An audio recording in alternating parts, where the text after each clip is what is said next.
নমস্কার সবাইকে। বিধির পাঠশালা ইউটিউব চ্যানেলে সবাইকে স্বাগত। আজকের নিবেদন বলাই চাঁদ মুখোপাধ্যায়ের লেখা ছোট গল্প সৈনিক সেন। তবে আজকের গল্প শুরু করার আগে আমার চ্যানেলে যারা নতুন তারা চ্যানেলটিকে অবশ্যই সাবস্ক্রাইব করে ভিডিওগুলিকে লাইক করে দেবেন। ভালো লাগলে বন্ধুদের সঙ্গে শেয়ার করবেন এবং পাশে থাকা বেল আইকনটি অবশ্যই ক্লিক করবেন। শুরু করছি আজকের নিবেদন। আমি আমার পার্টির কাজেই গিয়েছিলাম সেই শহরে। স্টেশনে যখন ট্রেন পৌঁছলো তখন সন্ধ্যা উত্তীর্ণ হয়ে গেছে। ট্রেন থেকে নেমেই ঝিমঝিম করে বৃষ্টি শুরু হলো। একটু মফস্বল জায়গা। ফুলবেরিয়ার বাগানে আমার ট্রাঙ্কটা বয়ে নিয়ে যাওয়ার জন্য কোনো কুলি পেলাম না। সঙ্গে আর কিছু ছিল না। আমার বিছানাপত্র নিয়ে আমার চাকরটা আগের ট্রেনে চলে এসেছিল। স্টেশন মাস্টারের ঘরে গেলাম। চেনা লোক। বেরিয়ে পড়ল। স্টেশন মাস্টারের অন্য কেউ নেই, হারান, আমার বন্ধু একজন। কি ব্যাপার, তুই এখানে? পার্টির কাজে এসেছি, একটু ক্যানভাস করতে হবে। ফুলবেরিয়ার বাগান বাড়িতেই আমার জন্য জায়গা ঠিক হয়েছে, কিন্তু এই ট্রাঙ্কটা নিয়ে যাই কি করে বলতো? এখন তো রিক্সা, ঘোড়ার গাড়ি, ট্যাক্সি কিছুই নেই। কোনো কুলি যেতে চাইছেও না। না, এখানে স্টেশনে গাড়ি টাড়ি বিশেষ থাকে না এত রাত্রে। কুলিও এত রাত্রে যেতে চাইছে না কেউ অত দূরে। কিন্তু ট্রাঙ্কটা আজ রাত্রেই নিয়ে যেতেই হবে। এতে অনেক দরকারি কাগজপত্র আছে। বেশ, রেখে যাও আমার কাছে, আমি একটু পরে পাঠিয়ে দিচ্ছি। পয়েন্টসম্যান রামু আসবে একটু পরে। গাড়িটা পাস করিয়ে দিয়ে সে দিয়ে আসবে তোমার ট্রাঙ্কটা। মজুরি বেশি চাইবে। কত দেবে তুমি? যা বলবে। 2 টাকা দিও, মাইলখানেক যেতে হবে তো এত রাত্রে। বেশ, তাই দেব। টাকা দুটো তুমিই রাখো। তাকে 2 টাকা দিয়ে বেরিয়ে পড়লাম বৃষ্টির মধ্যেই। পরদিন সভায় কি বক্তৃতা দেব তাই ভাবতে ভাবতে পথ চলতে লাগলাম। টিপ টিপ করে বৃষ্টি পড়ছিল।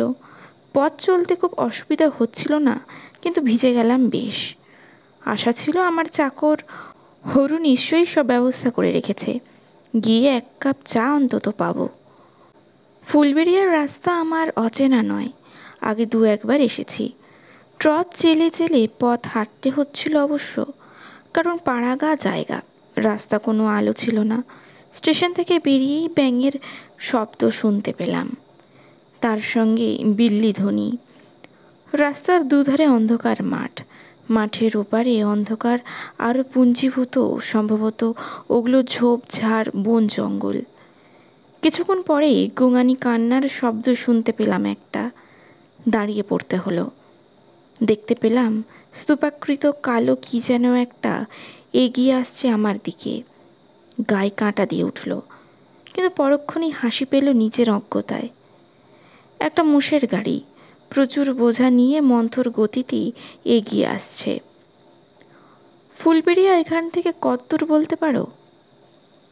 গাড়ি থেকে কোনো জবাব এলো না। গাড়োয়ান ঘুমোচ্ছে নাকি? গাড়ির পিছন দিক থেকেই লম্বা লম্বা কি যেন ঝুলছে, বাঁশ নাকি? যাই হোক, এগিয়ে চললাম। ফুলবেরিয়ার রাস্তা আমার অচেনা নয়। ফুলবেরিয়াতে একবার পুলিশ ফায়ারিং হয়েছিল, আমিও ছিলাম সে বিদ্রোহ জনতার মধ্যে। ভাগ্য ভালো ছিল, প্রাণে মরিনি। শীষ দিতে দিতে পথ চলছিলাম। হঠাৎ একটা কুকুর এসে হাজির হলো। প্রকাণ্ড কালো কুকুর। তারপর আর একটা, তারপর আরও একটা। একপাল কুকুর এসে ঘেউ ঘেউ করতে লাগলো আমাকে ঘিরে। তাদের ভাবগতিক দেখে মনে হলো তারা আমাকে এগোতে দেবে না। রাস্তা থেকে ঢিল কুড়োতে ছুটতে লাগলাম। 2-4টে ঢিল খেয়ে তারা সরল একটু। আমি পথ পেয়ে আবার অগ্রসর হলাম। কুকুরগুলো কিন্তু ঘেউ ঘেউ করে পিছনে পিছনে আসতে লাগলো। তারপর হঠাৎ অন্তর্ধান করলো। তারপরেই সে গোঙানি শব্দটা শুরু হলো আবার। ঘাড় ফিরিয়ে দেখি সেই মোষের গাড়িটা আবার আমার দিকে আসছে। দ্রুত পদে চলতে শুরু করলাম।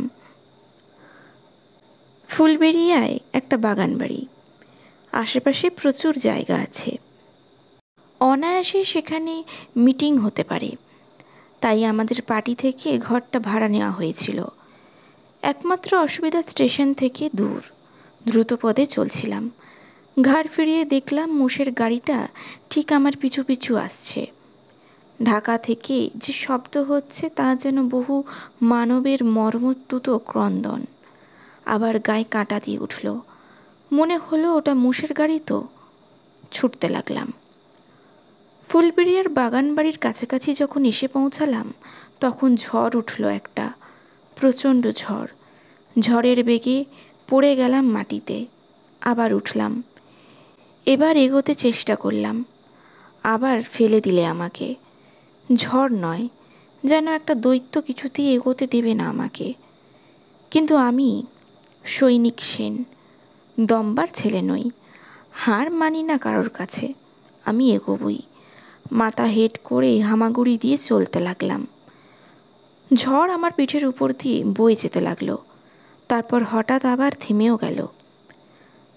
কিছুক্ষণ হামাগুড়ি দিয়ে গিয়ে আমি একটা গাছের ডাল পেলাম।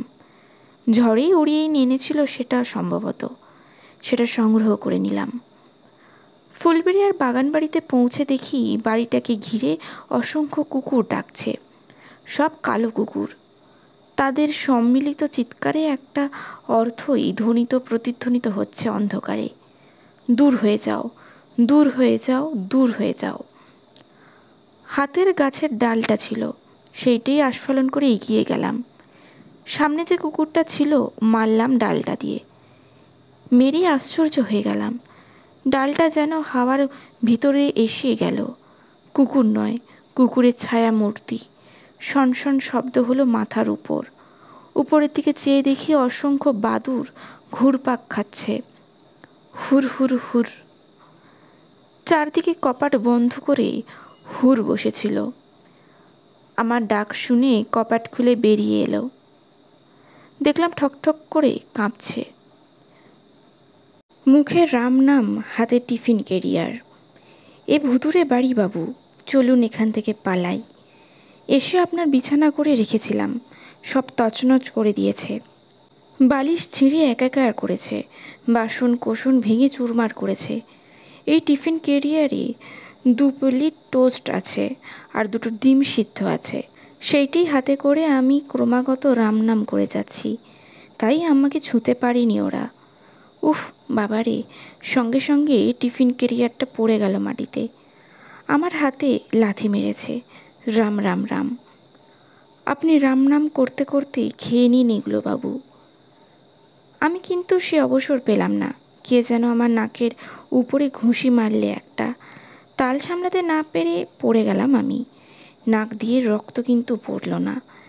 তারপরেই ঘোরে কে যেন বলে উঠল, ফিরে যান, আপনার ইলেকশন মিটিং পণ্ড করে দেব আমরা।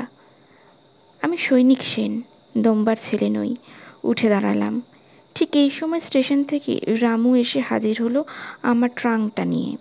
ট্রাঙ্কের উপর আমার নাম লেখা ছিল। শুধু নাম নয়, আমি যে পার্টির লোক সে পার্টির নামও লেখা ছিল। ব্র্যাকেটের মধ্যে আমার নামের পাশে। ট্রাঙ্ক রেখে চলে গেল কুলিটা। গোঙানি শব্দটা আবার শোনা গেল। বেরিয়ে দেখলাম সেই মোষের গাড়িটা এসে দাঁড়িয়েছে বাড়ির সামনে। ট্রাঙ্ক থেকে টর্চ বার করে এগিয়ে গেলাম। টর্চ ফেলে দেখলাম বিরাটাকার মহিষ দুটো ঘাড় তুলে চেয়ে আছে আমার দিকে। তাদের নাসারন্ধ বিস্ফোরিত, চোখগুলো জ্বলছে। গাড়িতে মরা বোঝাই করা রয়েছে, পাগুলো ঝুলছে পিছন দিকে। হঠাৎ আমার পুলিশ ফায়ারিংয়ের কথাটা মনে পড়ল। ঠিক এরপরই যা ঘটল তা অপ্রত্যাশিত। কে যেন আমার কানের কাছে ক্ষণাস্বরে প্রশ্ন করলে, আপনি কি আমাদের পার্টির লোক? আমরা জানতাম আপনি। হ্যাঁ, ঠিকই জানতেন, কিন্তু সম্প্রতি আমি দল ত্যাগ করে আপনাদের পার্টিতেই যোগ দিয়েছি। তাই নাকি? আমরা তো খবরের কাগজ পড়তে পাই না। প্রায় সঙ্গে সঙ্গে অসংখ্য খোনাধ্বনি হয়ে উঠল, সৈনিক সেন জিন্দাবাদ, সৈনিক সেন জিন্দাবাদ। এরপর ছবিটাই বদলে গেল। অন্তর্ধান করল মহিষের গাড়ি, অবলুপ্ত হয়ে গেল কুকুর আর বাদুড়ের দল। হরুর দুই গণ্ডে চুম্বন করে গেল কে যেন এসে।